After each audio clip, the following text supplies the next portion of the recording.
The colony began with hope. Families built wooden homes beside the forest's edge. They planted crops in unfamiliar soil. They mapped rivers, studied tides, and learned the rhythms of a land that did not yet feel like home. But survival here was fragile. Food supplies ran low. Relations with nearby tribes grew uncertain, and isolation pressed in from every direction.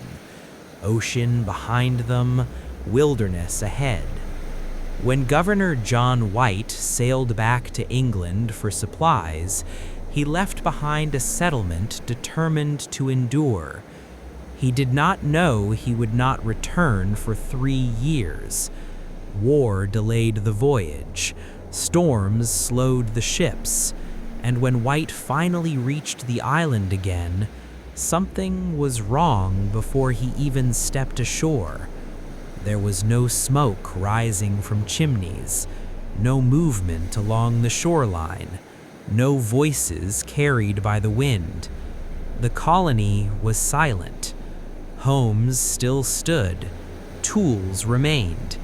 Belongings had not been scattered or destroyed. It did not look like a place abandoned in panic. It looked prepared.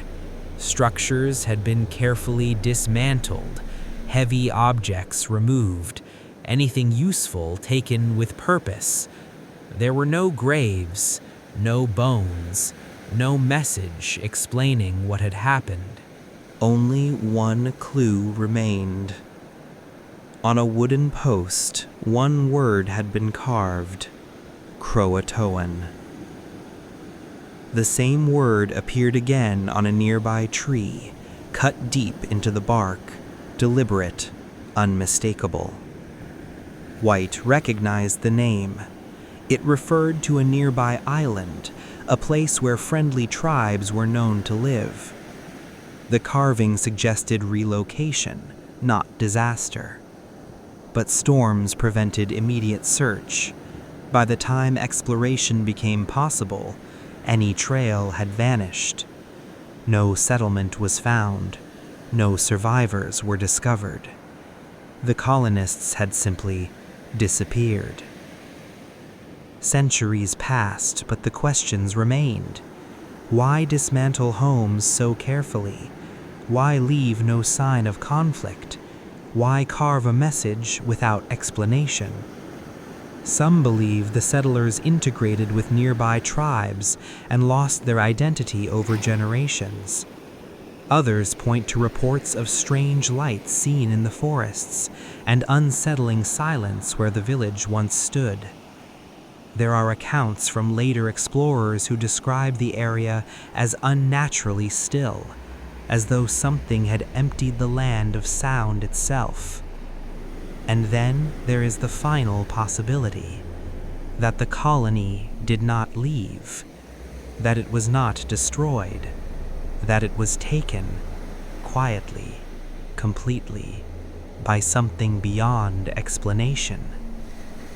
No evidence of violence was ever found. No remains were ever recovered. It is as if an entire community stepped away from the world at the moment and never stepped back.